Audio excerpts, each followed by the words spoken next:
everybody, this is Coach Leanne Claire, and today we're talking about cortisol and belly fat and why cortisol, what kind of role cortisol has to play in you losing fat.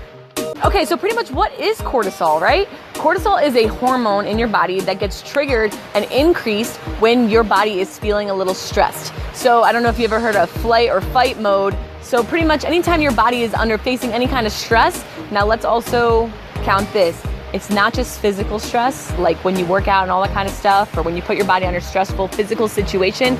It's also very emotional. So anytime you're stressed out emotionally, you're freaking out and you're raging and all that kind of stuff, your cortisol levels are skyrocketing. Now, what does that really mean for your fitness journey though? What does that mean for fat? What's going on in the body, and why does cortisol even matter towards you losing fat?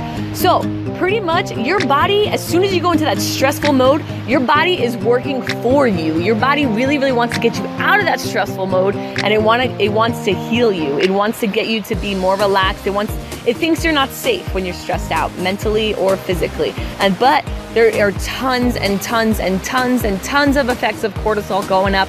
I definitely cannot go over all of them with you today on this video, but we will talk about the ones that affect your hormones that have to do with you losing weight. So pretty much your body is going to use a lot of energy to try to get you to calm down. Your body really needs glucose and glycogen to calm itself down. So what it's going to do is it's going to increase your cravings for bad foods, because it wants you to get more glucose, and it knows that it could get them from food. So you're going to get cravings that have a lot of sugar in them.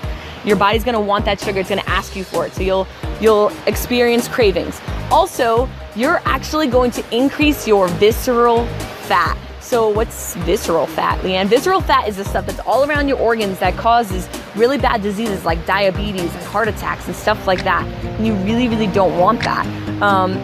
So it actually burns peripheral fat, which is the outside stuff, but the visceral fat's a lot more dangerous for your health.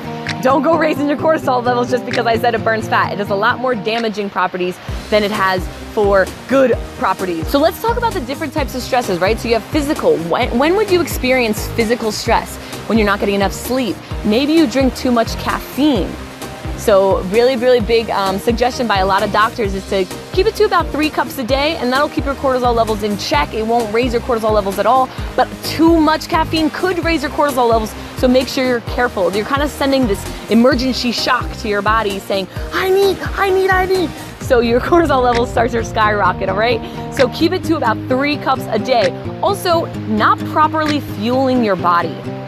This one is huge. If you're not getting the sources of fuel that your body needs before and after a workout, so make sure you get nice fuel before a workout, like a nice snack that has glucose in it. Maybe one of my favorites is just like a nice slice of Ezekiel bread with peanut butter and a little bit of banana, something like that, something of that nature. Go ahead and have a nice snack as a pre-workout. And also post-workout, I definitely recommend Beachbody Performance Line, the Recover. I highly recommend that. I've been using it and I absolutely love it. It definitely gives your body all those stores. But if you don't fuel your body correctly, either throughout the whole day, you don't give your body enough sleep, you're gonna get in that stressful mode. And then you also, of course, have the mental. So when your body is asking you for that glycogen, when it's asking you for that glucose, your body is gonna go however it wants to get it. It is going to be a rock star in getting it, and it's gonna do whatever it can to get it. So what are some ways that your body can get it? It'll give you cravings. It'll ask you externally, give me some sugar, honey. Give me some sugar, honey. And you're gonna get some cravings for some sweet stuff that has sugar in it. Whether it's good sugar or bad sugar, probably gonna be the bad stuff. Also, your muscles could get depleted because your cortisol levels are going up, because your muscles have glucose in them. Your body can pull it from your muscles. So you'll see a lot of people, when you're really, really stressed out, you see them getting really, really skinny. It's because all their muscles are being depleted because their body is using the glucose in its muscles to take it out and to help you. When cortisol levels go up, another really horrible thing that happens is that your pituitary function goes down. Now, your pituitary gland is in charge. He's like the hormone guy. He's the guy that's like, you hormone, you get released. Oh, nope, back it up, this hormone. Hey. He's like the gatekeeper of hormones for your body, the pituitary gland. And unfortunately, when your cortisol levels go up, the function of the pituitary gland goes down.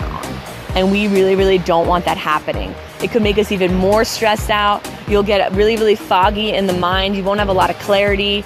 Pretty much a lot of your energy is going to be drained, and your body is going to do a lot of work to get more glucose, to get more energy back into your body. So it'd be really easy for me to end this video by saying, control your stress levels. But I know it's a bit harder than that, right? It is a lot harder than that to make sure you get the proper amount of sleep, to make sure you're getting the proper amount of fuel. It takes a lot of education and a lot of dedication and determination with your schedule to make sure that all of that happens. So I'm gonna give you a little bit of a trick just for when you're feeling really stressed out, when you realize that mentally your mind is going somewhere in a really stressful place, or even if your body is getting really stressful. We're gonna go over 2 different ways. So when you're mentally getting really stressed out, something that you can do is become very conscious about something physical in your body. So something I really like to do when I'm getting stressed out and to really control my cortisol levels is to rub my fingers together and only focus on that specific task. It's called a positive quotient rep. So pretty much you're taking control of your thoughts, you're taking control of your body, you're taking control of your stress levels, which takes control of your cortisol. So you can wiggle your toes and just think about, focus 100% of your attention on wiggling your toes, how it feels. Is it warm? Is it cold? Feel your fingertips going back and forth so you could feel your fingerprint. Get very honed in to different feelings of your body. Maybe you could swallow a few times. There's a few different things. Move your tongue around on your teeth and feel your teeth. Feel what it feels like. Blink your eyes. Focus on a specific sound. Pretty much anytime you focus on one scent and you kind of like zone in like crazy on that one scent, like if you take a bite and you can either think about the taste or you could think about the texture of that bite. You could touch something and just really try to feel the texture of that thing. Any scent is awesome, that will work. Now, what do you do if you're really stressed out physically? Well, the biggest thing I could teach you is to breathe. You have to bring oxygen to your body. So think about when you're really stressed out. Think about when you're really anxious. What does your body look like? What does it do? It tenses up, right? You get really short of breath, and you start to deplete your body of oxygen sources, and that's gonna signal your cortisol levels to go up, to get more glycogen, to give you more energy so it can handle you tensing up. It's silly, right? But the body is amazing on how it works. So you work on your breathing. Make sure you're breathing from your diaphragm. Don't just breathe from your chest. Don't expand your chest. Make sure you're breathing out through your tummy, okay? So that will definitely help. So breathing will help with your physiology, and then also focusing on a sense, any of your senses will definitely help with that mental stress. I hope you guys like this video. Be sure to subscribe if you haven't done so already so you don't miss another thing, and give it a thumbs up if you really liked it and helped it, and be sure to share it all over the place if you learned something.